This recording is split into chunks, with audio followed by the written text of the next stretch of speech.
Hello everyone, कैसे हो आप सभी। यहाँ पर देखिए मैं बाथरूम की सफाई कर रही हूँ। मेरे ही जूतों से मिट्टी आ जाती है, जूतों चप्पल से मैं मिट्टी बाहर से ले आती हूँ। बाथरूम गीला होता है क्योंकि अभी सर्दियों का टाइम है। वैसे गर्मियों में तो हम जूते चप्पल बाहर ही निकालते हैं तो गंदा नहीं होता। अभी थोड़ा सा रहता है। और यहाँ पे देखो मैं इस ब्रश से अच्छे से बाथरूम को पहले क्लीन कर लेती हूँ और गर्म पानी से धो रही हूँ। और डेली मैं ना टॉयलेट हर रोज़ साफ़ करती हूँ मैं। और ना फ़िनाइल से मैं यहाँ पे ना बाथरूम भी हर रोज़ साफ़ करती हूँ। ये फ़िनाइल आपने देखा होगा, ये वॉश बेसिन के नीचे रखी हुई है। ये मैंने फ़र्श पे डाल दी थी। और बाकी हार्पिक से मैं टॉयलेट क्लीन कर लेती हूँ। टॉयलेट क्लीनिंग मैं दिखाती नहीं हूँ वीडियो में, क्योंकि फिर आप लोग कहते हो कि अच्छा नहीं लगता।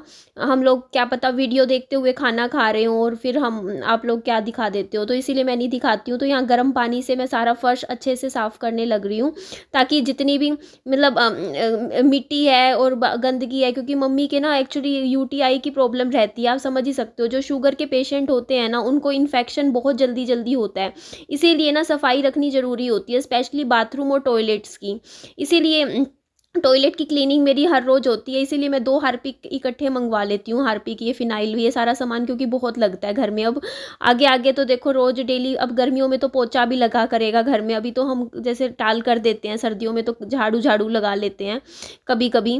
तो इसीलिए ज़रूरत पड़ती है। और ये देखो हाथ हैंड वॉश करने के बाद अब मैं अपना बिस्तरा बना लेती हूँ। पहले मैं यहाँ से झाड़ू इसलिए लगाने लग रही हूँ क्योंकि फिर आप कहोगे ना कि निधि आपने रजाई कंबल ऐसे ज़मीन पे फेंक दिया, गंदे हो जाएंगे। तो पहले मैं हल्की हल्की सी यहाँ से झाड़ू ही लगाऊंगी, उसके बाद ही मैं अच्छे से इनको बिछाऊंगी। और अभी यही है कि ना, अभी बस ये 1-2 महीने की बात हो रहा है। ये कंबल वगैरह 1 महीने की बात है, बस फरवरी की ठंड होती है। मार्च में तो मार्च के 15 मार्च से तो ना हमारे यहाँ पर पंखे चलने शुरू हो जाते हैं। और अप्रैल में तो इतनी ज़्यादा गर्मी आ जाती है ना, पूछिए ही मत। देखिए आप लोगों के कुछ कमेंट्स हैं जो मेरे पास बार बार आते हैं। सबसे पहले तो मुझे कई लोग ऐसे कहते हैं कि ये घर जो है ना, ये अगर भूकंप आए तो ना इस घर में बिल्कुल मत रहना, ये घर बिल्कुल ढल जाएगा, क्योंकि ये ना अच्छे मटेरियल से नहीं बनाया हुआ, या फिर ये कमज़ोर है, दीवारें कमज़ोर है इस घर की, ऐसे मतलब बोलते हैं। तो मैं एक बात यहाँ आपको सबको बताती हूँ। और मुझे ये भी कहते हैं कि ना ये घर आप बेच दीजिए, सेल कर दीजिए, क्योंकि आप ना मतलब कहीं और ना प्लॉट लेके घर बना लीजिए। आपकी बात बिल्कुल सही है, जायज़ है। आपकी बात को मैं इनकार नहीं करती हूँ। देखिए बात है भूकंप आने वाली, तो मैं आपको बताती हूँ कि देखिए यहाँ पे एक्चुअली क्या है ना, बाकी जहाँ पे भी हम फ्लैट होते हैं ना, वहाँ पे जो अथॉरिटी होती है ना, वो क्या करती है, घरों की मेंटेनेंस करवाती है। जैसे हर साल ना मतलब घरों की मरम्मत की जाती है, मतलब कुछ कुछ जैसे दीवारों की नीचे की या सीढ़ियों की। पर यहाँ पे ना ये घर अभी 10 साल ही हुए हैं, 10-12 साल, 15 साल अभी नहीं हुए मेरे ख्याल से, 10-12 साल पहले ही बने हैं। मतलब ये जो फ्लैट है ना, ये बहुत पुराने नहीं हैं। अभी जहाँ पे जो लोग रहते हैं ना, पड़ोसी, मतलब जहाँ हमारे साइड वाले, वो बताते हैं कि हमारे सामने ही बने थे ये, आज से 10-12 साल पहले। तो कंस्ट्रक्शन अभी इन घरों की नई है, पुरानी कंस्ट्रक्शन नहीं है कि आप सोचो कि ये बहुत पुराने घर हैं। पुराने नहीं है फ्लैट। और यहाँ पे देखिए, अगर मैंने यहाँ पे एक कब्जा हो जाता है आपका कि आपने यहाँ पे फ्लैट ले लिया, तो उसके बाद ये मेरी जगह रहेगी रहेगी। कल को बाई चांस मान लो आज से 100 साल बाद ये फ्लैट आपके बिल्कुल ख़त्म हो जाते हैं, तब भी यहाँ पे आपके पास अथॉरिटी है मेरे पास कि मैं दोबारा अपना ये एक फ्लैट दोबारा बना सकती हूँ, अगर मेरे पास पैसे हैं तो। ये जगह तो मेरे पास है कम से कम, ये दोनों जो मेरी है, मतलब इस ये फ्लोर का तो मेरे पास अथॉरिटी है, पहली चीज़ तो। और दूसरी चीज़ देखिए यहाँ पे क्या है ना कि फिर ना जो यहाँ पे जो मतलब जिनके अंडर ये आते हैं ना फ्लैट, वो ना मेंटेनेंस नहीं करवा रहे हैं। काफ़ी 10 साल हो चुके हैं, मतलब बना के छोड़ दिए और लोगों के ऊपर छोड़ रखा है कि लोग खुद काम करवाएंगे जो यहाँ पे लोग रहते हैं। अब दिक्कत ये है कि देखो, अब मैंने तो अपने घर का काम करवा लिया, जैसे मैंने अपना टाइल वगैरह का वर्क करवा के मरम्मत करवा लिया, तो मेरा घर तो ठीक हो गया। लेकिन लोग क्या करते हैं ना, यहाँ पे लोगों ने क्या किया, लोगों ने ये फ्लैट खरीद के छोड़ दिए, ताला लगा के छोड़ दिए, और रहते यहाँ पर है नहीं और काम करवाते नहीं हैं। तो उन वजह से जो वो लोग हैं ना, जो काम नहीं करवाते हैं, और मतलब थोड़ा सा एक वो होता है ना कि आपस में मिल के थोड़ा थोड़ा काम करवाते रहे लोग, आपस में अपनी बिल्डिंग ठीक करवाते रहे थोड़ी थोड़ी, तो वो चीज़ है। और ना देखिए मैंने भी देखा है, हम जहाँ पहले रहते थे बड़े वाले फ्लैट में, वहाँ पे ना हर साल कुछ ना कुछ कंस्ट्रक्शन ना वहाँ से होता रहता था, सोसाइटी करवाती थी। तो मैंने भी देखा है, देखो जो भी सीमेंट होता है ना, वो 8 से 10 साल बाद ना वो गिरना शुरू हो ही जाता आता है, जैसे बाहर का, जैसे सीढ़ियों की तरफ का, उस पे मेंटेनेंस करनी ज़रूरी होती है, जो कि यहाँ पे नहीं हो रही है। और मुझे नहीं समझ में आता कि क्यों नहीं हो रही है, ये चीज़ तो बिल्कुल भी समझ नहीं आती है, क्योंकि हम मेंटेनेंस भरते हैं, प्रॉपर्टी टैक्स भी भरते हैं, बट प्रॉपर्टी टैक्स तो यहाँ का 500 रुपये है 1 महीने का प्रॉपर्टी टैक्स। मेरे 1000 रुपये तो ये देख लो दोनों फ्लैट के सिर्फ प्रॉपर्टी टैक्स में जाते हैं। तो यहाँ का बहुत हाई फाई है, क्योंकि ये जगह सोसाइटी की वजह से है। और देखिए, जो आप कहते हो ना, ये फ्लैट आपने इतने महंगे लिए, और कई लोग तो मुझे ये भी बोल देते हैं कि ना देखो, घर आके भी बोल देते हैं कि हमारे तो ना इतने इतने ना, जैसे रसोई होती है जितने आपके मतलब कमरे हैं। क्योंकि ये बात सच भी है यार, लोगों के जैसे गाँव में ना ज़मीन क्योंकि सस्ती मिलती है वहाँ पे, और वहाँ के लोग तो 400-400 गज में अपने घर बना लेते हैं, तो वो इतने छोटे छोटे फ्लैट्स में नहीं रह सकते। वो खुद कहते हैं कि हमें आदत ही नहीं है छोटे छोटे फ्लैट में रहने की। लेकिन जो लोग दिल्ली में रहते हैं, गुड़गांव में, नोएडा साइड रहते हैं, वो मेरी बात से रिलेट कर सकते हैं कि वो खरीदते भी महंगी हैं, फ्लैट भी छोटे होते हैं, ज़्यादा नहीं होते, छोटे छोटे फ्लैट होते हैं, कभी 1 BHK, कभी 2 BHK, लेकिन वो लोग महंगे भी खरीदते हैं। वो कारण बस इतना होता है कि वहाँ पे जो जगह होती है ना, उस जगह का वो होता है, क्या बोलते हैं उसका, वो जगह ही महंगी होती है। क्योंकि उस जगह की, अब मेरी जो एरिया, जिस सोसाइटी में मैंने ये फ्लैट खरीदा है ना, उस सोसाइटी में 65,000 रुपये का 1 गज मिलता है। मतलब अगर आपको 100 गज का प्लॉट लेना है ना, आपके पास जेब में 65-66 लाख रुपए होने चाहिए। अब आप सोचो, जहाँ इतनी महंगी ज़मीन हो, वहाँ पे जो ये फ्लैट हैं, ये भी तो महंगे ही मिलेंगे। इसीलिए ये फ्लैट भी थोड़े से मुझे हाई रेट के मिले थे। तो ये कारण है।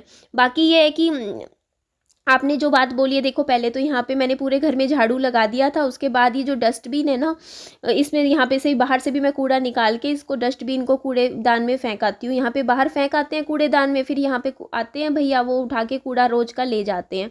तो आपकी बात है देखो घर बेचने की, तो हाँ जी, घर तो मुझे बेचना है।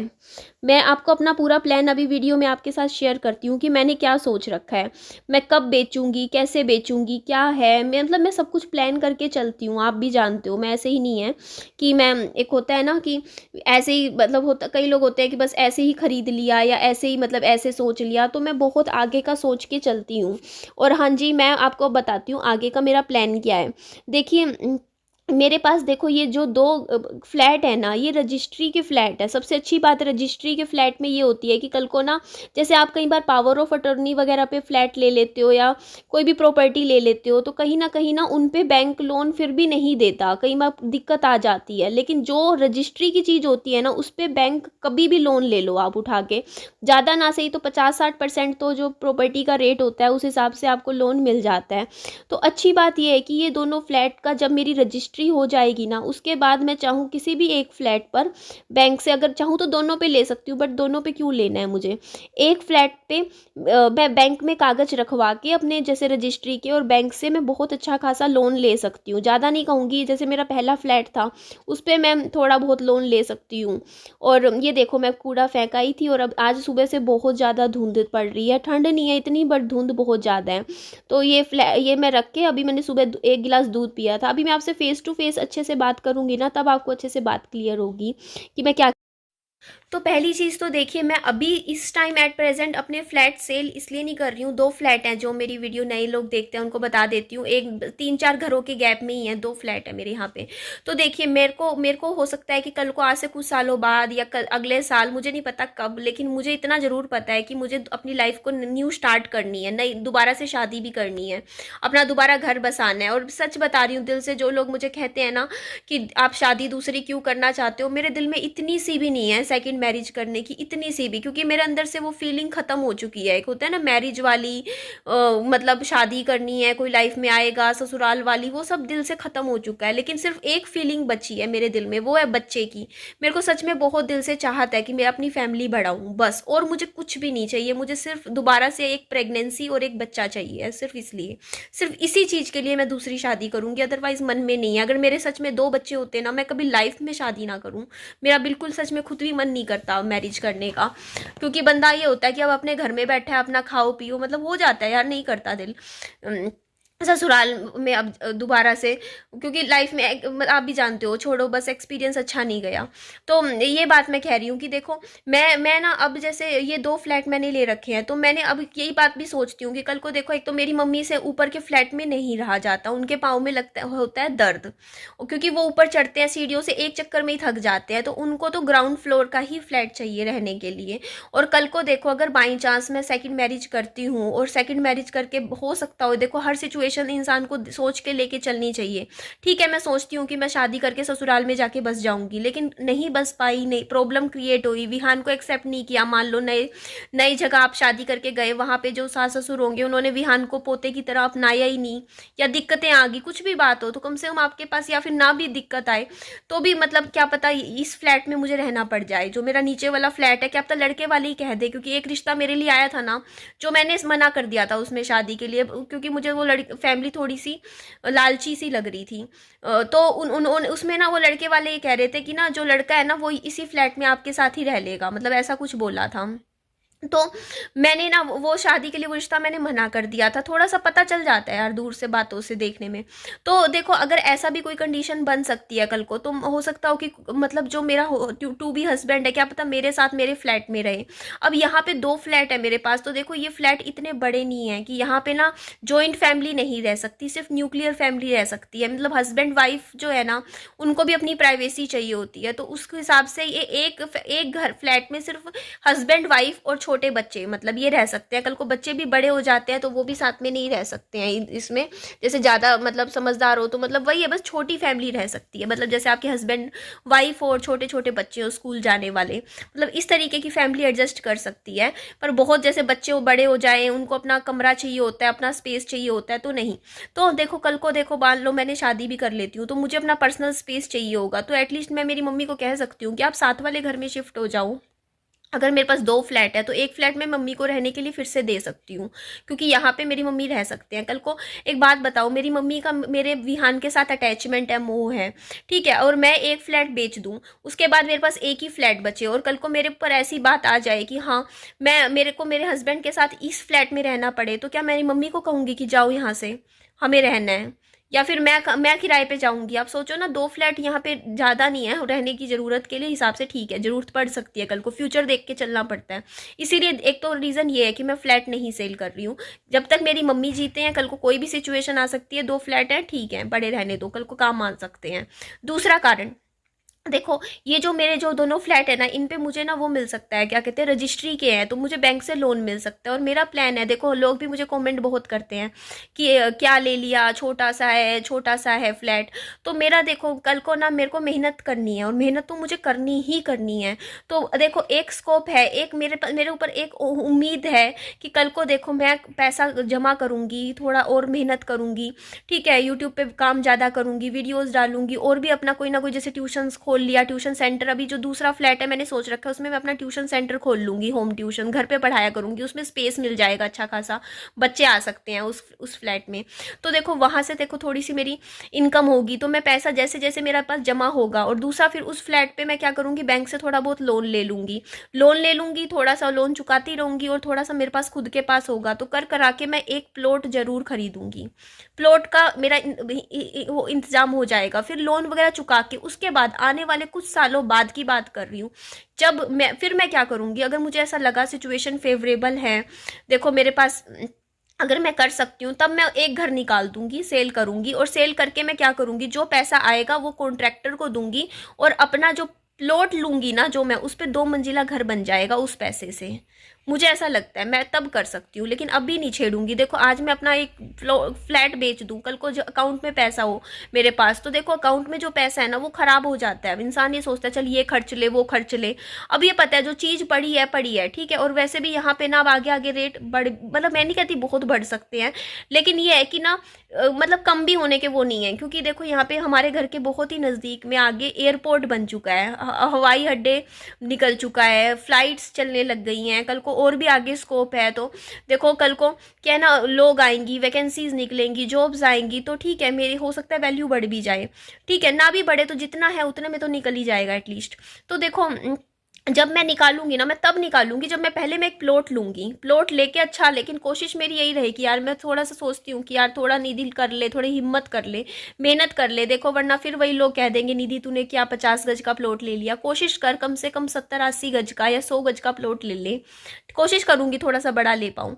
तो थोड़ा सा प्लॉट ना मतलब लेके उसका पैसा चुका के सारा काम करके फिर क्या होगा ना कि अपना 1 साल का कॉन्ट्रैक्ट दे दिया कॉन्ट्रैक्टर को, चाहे 1 साल बंदा किराए पे भी बैठ जाए, एडजस्ट कर ही लेता है। और यहाँ से जितना मतलब मेरा इस एक घर को सेल करके पैसा आएगा ना, उतना तो आ ही जाएगा जिसमें 2 मंजिला मेरा घर बन सकता है। इतना तो पैसा मुझे पता है आ ही जाएगा एक फ्लैट सेल करके। तो मैं 2 मंजिला घर बना लूंगी आराम से। तो यहाँ से निकाल के ना मैं एक घर ही बनेगा मेरा, तैयार होगा आने वाले टाइम में। तो ये वाला ये सोच लो कि ये जो फ्लैट मेरा एक फ्लैट है ना, ये फ्लैट मेरा एक 2 मंजिला घर बना के देगा मुझे कहीं ना कहीं। बस जमीन का जुगाड़ मुझे करना है, जमीन के पैसे मुझे जोड़ने हैं, और वो जमीन का जुगाड़ भी ये फ्लैट करेगा, मुझे लोन दिलवाएगा बैंक से। तो ये सब चीज़ें यार मैं सोच के चलती हूँ, लेकिन अभी के लिए नहीं डिस्कार्ड इसीलिए करना चाहती मैं इसे, क्योंकि अभी मैं ये आप सोचोगे कि यहाँ से फ्लैट सेल करके एक प्लॉट लेके खरीद लूँ। ठीक है, मैंने इस फ्लैट को बेचा, मेरे पास पैसे आए, मैंने शहर में मतलब कहीं ना कहीं एक प्लॉट लेके डाल दिया, लेकिन मेरे पास आज के टाइम में बनाने के लिए तो पैसा नहीं होगा ना। फिर क्या होगा, फिर प्रॉब्लम ही होगी, क्योंकि अभी तो ये काम आ जाता फ्लैट, कल को फिर आगे के फिर एक ही घर में दिक्कत आएगी, एक फ्लैट में मम्मी मैं रहूँ, या मैंने कल को शादी कर ली तो दिक्कत आएगी एक फ्लैट में। लेकिन अगर मैं इसी को मतलब इस अभी पहले मैं पैसा अपना कर करा के मेहनत करके, और फिर मुझे कल को फिर वही है ना, जो भी है चीज़ें आप आई थिंक आपको क्लियर हो ही गई होंगी कि मैं भी बहुत कुछ सोच रही हूँ अभी इस घर का। आप ऐसे मत सोचिए, मैं बहुत कुछ सोचूंगी आगे के, प्लान भी करूंगी कैसे क्या मैं कर सकती हूँ, अच्छे से अच्छा जो बेस्ट रहेगा वही करूंगी। तो ठीक है जी, चलिए एंड करती हूँ वीडियो का। वीडियो अच्छी लगे तो लाइक कीजिएगा, चैनल को सब्सक्राइब भी कीजिएगा, और दोस्तों में फ्रेंड्स में शेयर कीजिएगा, और अपना खूब सारा ध्यान रखिएगा। Bye bye, take care.